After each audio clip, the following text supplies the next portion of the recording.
اب آتے ہیں ہم آیات کے دوسرے حصے کی طرف. خلافت پر تو کچھ ہم نے بات کی نا.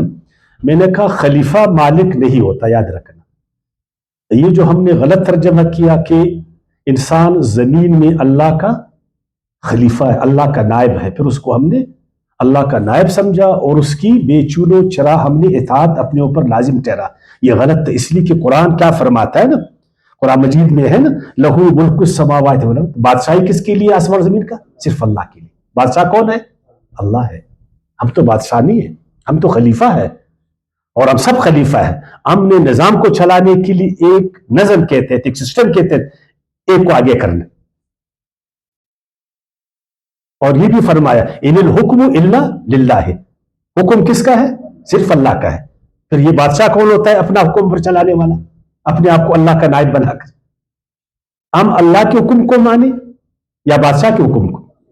اللہ کا وہ حکم جو تکوینی طور پر جاری و ساری ہے اور جو تشریعی طور پر ہمیں بتایا گیا. اور فرمایا الا لہ الخلق والامر. دیکھو ہمیں کس نے پیدا کی؟ پوری کائنات اللہ نے نا، خالق وہی ہے نا، تو امر کس کا چلے گا؟ اسی کا چلے گا. لیکن مصیبت یہ ہے کہ ان آیاتوں کو پڑھ کر بھی تمام عالم اسلام میں جمود ہے، جبر ہے، آنیت ہے، بادشاہتیں ہیں، آزادیاں نہیں ہے، انسان بے وقت ہے، انسان کی اجتماعی شعور بے معنی ہے. کتنی مصیبت. دیکھو اسی لیے سقراط نے کہا کہ الفاظ کو صحیح معنوں میں استعمال کرو، اور اگر تم الفاظ کو غلط معنی دو گے نا تو اس سے تباہی پھیلے گی. جب آپ نے خلیفہ کا ترجمہ غلط کیا اور اس بولا نا تو اس سے تیوکریسی، اس سے بادشاہت، اس سے آمیریت ہم میں در آیا. پھر وہ جو ابتدائی دور تھا عالم اسلام کا، روشن دور خلفائے راشدین کا، اس کے بعد پھر آج تک سوائے چند اب پر جبر، آمیریت، بادشاہت اسی غلط مفہوم کی وجہ سے ہم پر مسلط، اور اس جبر کی چکی میں ہم سارے مسلمان پہ سر ہیں، اور اسی سے ہماری ترقی رک گئی، ارتقاء رک گئی، اور جو تکلیفیں مشکلات ہم آج سہ رہے اسی وجہ سے ہم سہ رہے. اب آگے بڑھتے. فرشتوں نے کیا جواب دیا؟ اللہ نے تو کہا کہ میں زمین میں ایک خلیفہ بنانے والا ہوں. تو فرشتوں نے کیا کہا؟ قالوا، فرشتوں نے کہا اتجعل فیہا، کیا تو بنانے والا ہے، کیا تو مقرر کرنے والا ہے، فیہا، اس زمین میں، من ان کو جو، دیکھو من ان کو جو، یعنی انسانوں کو، من ان کو جو، اس کو بھی پرواہ نہیں ہے جو انسانوں کا پھر جو بڑا ہے آدم علیہ السلام، جو پہلا نبی ہے، جو ابھی ہم لوگوں نے پڑھا پہلے حصے میں، پہلا خلیفہ، پہلا نبی نا، اس کو من یفسد فیہا، جو فساد کرے گا اس میں. تو دیکھیں آدم نبی ہے، نبی فساد کرے گا؟ فرشتے ایسی بات کریں گے؟ نبی فساد کرتا ہے؟ اللہ نے فرمایا کہ میں خلیفہ بنانے والا ہوں جو نبی ہوگا، تو وہ فساد کرے گا. تو ادھر انسانوں کے حوالے سے کہ میں انسانوں کو خلیفہ بنا رہا ہوں، جو فساد کر رہے ہیں کریں گے، وَيَسْفِكُ الدِّمَاءَ، اور وہ بہائیں گے خون، بہاتے ہیں خون. ایک تو آدم علیہ السلام خون بہانے والا نہیں تھا، اس نے ایک انسان کو قتل کیا، سب کو قتل کیا. کوئی نبی ایسا کرے گا؟ فرشتے ایسے سوچیں گے؟ ایسا اعتراض فرشتے کریں گے انبیاء کرام پر؟ ذرا سوچ یار، ہمارے عالم لوگ بس روایات کے شکار. آپ ابن کثیر کو پڑھیں، وہ کہتا ہے کہ ادھر آدم مراد نہیں ہے اس سے. میں آپ کو بہت سارے ایویڈنس دے سکتا ہوں، لیکن میں قرآن سے زیادہ بولتا ہوں نا. تو اللہ نے فرمایا، اللہ کے فرشتوں نے کہا کہ تم ان کو بنا رہے ہو جو فساد کر رہے ہیں، جو خون. اچھا یہ تو سب کو معلوم ہے کہ فرشتوں کے پاس علم غیب تو نہیں تھا نا، تو وہ کہاں سے بتاتے ہیں؟ اس کا مطلب ایسا ہو رہا تھا. اب ایسا ہو رہا تھا. اچھا اگر ایسا ہو رہا تھا تو انسان کس کا خون بہا رہا تھا؟ کس کا خون بہا رہا تھا؟ اپنے جیسے انسانوں. کیا انسان جب خون بہا رہا تھا انسانوں جیسے اور اقسام بھی تھے؟ اب آتے قرآن کی طرف اور انسانی معلومات کی طرف، جن کو وہ اسکالر صاحب نہیں مانتے، جس کا بھی میں نے ذکر کیا، جس کے کروڑوں فالوور ہیں. ہے نا. ایسا تھا. آپ دیکھیں انسانوں کی تاریخ پڑھ لیں, لاکھوں سال پہلے اس زمین پر انسانوں جیسے 9 اقسام رہتے تھے. کتنے اقسام؟ 8 یا 9 اقسام رہتے تھے. خود انسان جس کو ہم ہومو سیپین کہتے ہیں, یہ افریقہ میں رہتا تھا. 3 سال قبل یہ میدان میں آیا. 3 لاکھ سال قبل. کہاں پر؟ افریقہ میں. وہ کہتے کہ بس افریقہ سے یہ پھر ایشیا کی طرف, یورپ کی طرف, آسٹریلیا کی طرف, ادھر جب گئے اس کا ساخت پردار سارا کچھ بہتر تھا. یہ باقی انسانوں سے ترقی یافتہ تھا. ہم ہیں نا ہومو سیپین, ہم تھے, ہمارے باپا دادا. وہ آگے ان بیچاروں کو مار رہے تھے.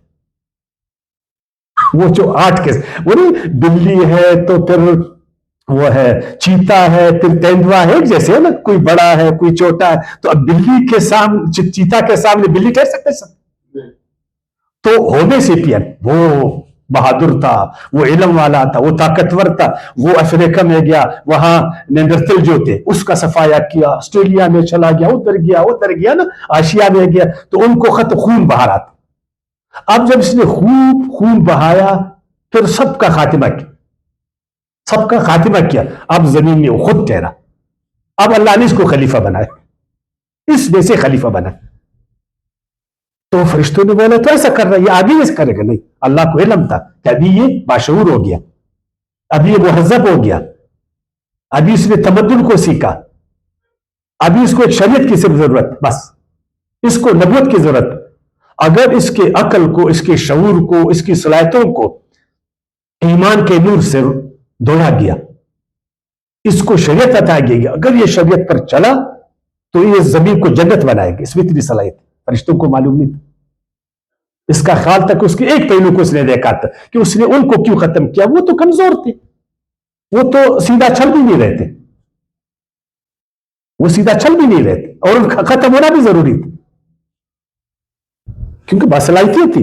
تو آپ باصلاحیت کو ایک عہدہ دو گے یا بے صلاحیت کو دو گے؟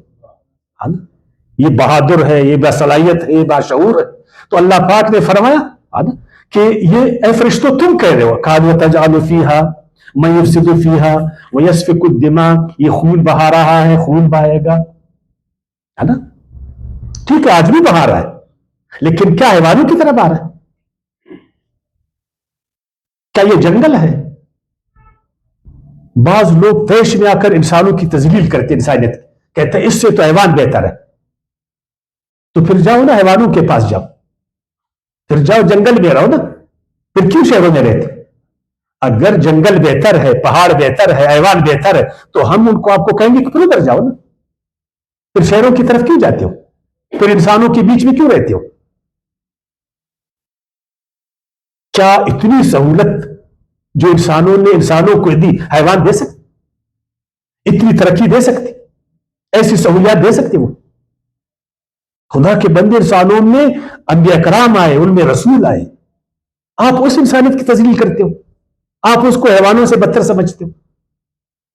ہاں ضرور انسانوں میں کچھ ایسے لوگ ہیں, باغی لوگ, سرکش لوگ, جن کے لیے جہنم اللہ نے بنایا, جو اللہ کی زمین پر خون بہاتے, جو اللہ کی زمین پر فساد کرتے, ان کو ضرور اللہ پاک آگ کے توق پہنائے گا, لیکن سب کو نہیں.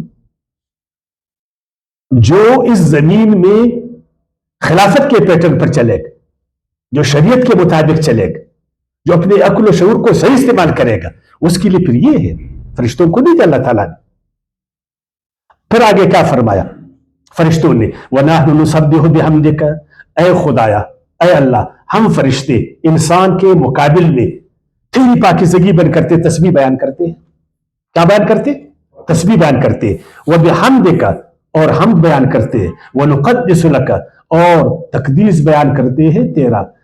یہ تسبیح کیا ہے, یہ حمد کیا ہے, اور یہ تقدیس کیا ہے؟ تسبیح جو آپ کو ذمہ داری کسی نے دیا, مالک نے نا, اس کو خوبی کے ساتھ عاجزی کے ساتھ کرتے رہنا.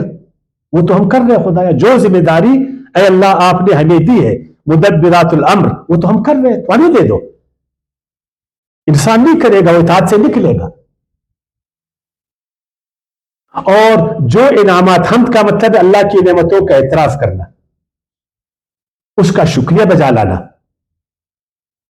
وہ تو ہم کر رہے ہیں.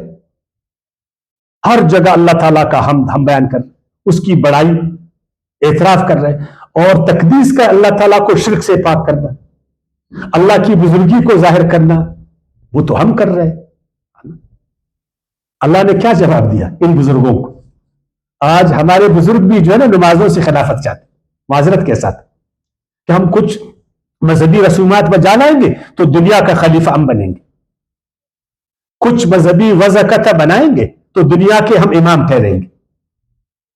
معذرت کے ساتھ ہمارے ہاتھ میں جھنڈے ہوئیں گے، پھر ان جھنڈوں کو ہم اٹھائیں گے، پھر پوری دنیا پر الغار کریں گے، اور پوری دنیا کو بلا علم و ہنر ہم قبضہ کریں گے. اس لیے کہ ہم تو مذہبی لوگ. اور ایک بڑا عالم دین، اس کے بھی کروڑوں فالوور ہیں، وہ فرماتے تھے صرف 52، کبھی 52 وہ فرماتے تھے، کبھی 313 فرماتے تھے، کہتے صرف 313 صحیح نمازی بنے اللہ تعالیٰ ہمیں دنیا کا امام بنائے گا. کیا بنائے گا؟ تو پورے دنیا کا امام تو وہ بھی نہیں ٹھہرے تھے جو اس وقت تھے. اور اگر ہم سب مذہبی بنیں گے، ہم نمازی بنیں گے، ہم روزے دار بنیں گے، ہم حج پر حج کریں گے، عمروں پر عمرہ کریں گے، ہمارا وضع خطہ اسلامی ہوئے گا، سارے سفید کپڑے پہنیں گے، اچھا وضع خطہ، اٹھنے بیٹھنے میں مذہب کا خیال کریں گے، کھانے پینے سونے، تو اللہ تعالیٰ کو کیا بنائے گا؟ خلیفہ بنے گا. تو تم سے تو بزرگ پھر فرشتہ تھا، اس کو کیوں نہیں بنا؟ کدھر تمہاری تصویر ریاکاری والا اتنا بڑا تصویر لیا ہے ریاکاری کر، کہاں فرشتوں کی تصویر؟ کہاں تیرا حمد، کہاں فرشتوں کا حمد؟ کہاں تیری تقدیس، کہاں فرشتوں کی تقدیس؟ اس نورانی مخلوق کو جو گناہ کرتا بھی نہیں یا کر بھی نہیں سکتا، اس کو اللہ تعالیٰ نے خلیفہ نہیں بنایا، تم کو بنائے گا. تم کو بنائے گا. خلافت کس کو ملے گی، خلیفہ اللہ کس کو بنائے گا؟ پھر کل کے درس میں انشاءاللہ پڑھیں گے. صرف ایک بات، پھر اللہ نے فرمایا قال انی عالم ما لا تعلمون، اللہ نے جواب دیا فرشتوں کو، اے فرشتوں بے شک میں اللہ عالم و زیادہ جانتا ہوں، ما لا تعلمون تم نہیں جانتے کہ خلافت کا حقدار کون ہے، خلافت کیا ہے، کس کو ملتا ہے، کس بنیاد میں ملتا ہے، اس کے تقاضے کیا، اس کے شرط. کل کے انشاءاللہ درس میں تفصیل کے ساتھ پڑھیں گے. وما علینا الا البلاغ.